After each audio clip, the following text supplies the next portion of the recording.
Hello, welcome to another EagleSix test video. Today we're going to be testing this TM MK46. So just excuse the dangly battery, it's just easier that way.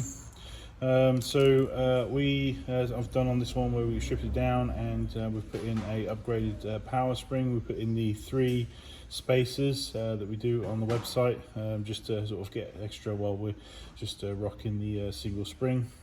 Obviously there's not a huge amount of Mark 46 in the world, but hopefully that will change, and obviously we get more and more of these being bought. Obviously this is a new build, and obviously once we get more and more out there, obviously we might bring a slightly larger range out for it. What else do we do?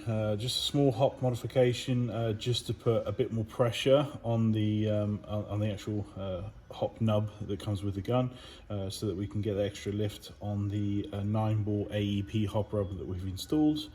And we're going to be providing it with a couple of 2200 batteries, I believe. And other than that, if you know what I mean, it's they're a solid replica, so the gearboxes are really good. So we haven't done the bushings on this one, so we're out of stock at the moment, so otherwise we would have contacted you about those.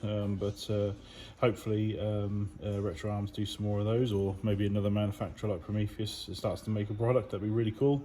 So yeah, we'll just get some rounds down through it now and test. And we sort of obviously what we're recommending to everybody that sort of owns these is just to keep an eye on the gun. So obviously this is the latest incarnation with the latest bracket mount, the latest feed tube. It's got all the latest versions of the screws where they're switched over to torque instead of Allen, just because obviously you have to Loctite these things, so obviously we've done that, and hopefully nothing should unwind for you. However, we do obviously sort of suggest that everybody sort of check really common areas for loose screws, like the screws in here at the top.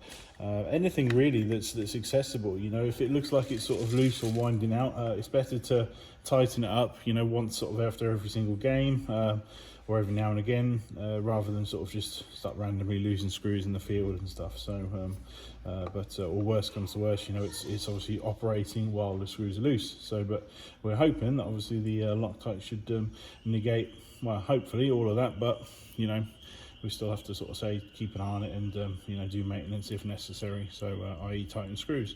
But that's it really. We're going to do some extended testing. Obviously beautiful guns, and it's obviously very, very cool to use.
There we go, one empty mag.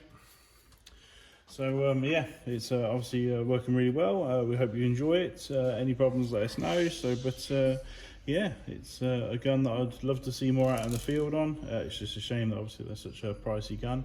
Obviously for the moment, time being, obviously it's very few per gaming site, so they are a bit of a head turner when you do show up with one. So yeah, we hope you enjoy it.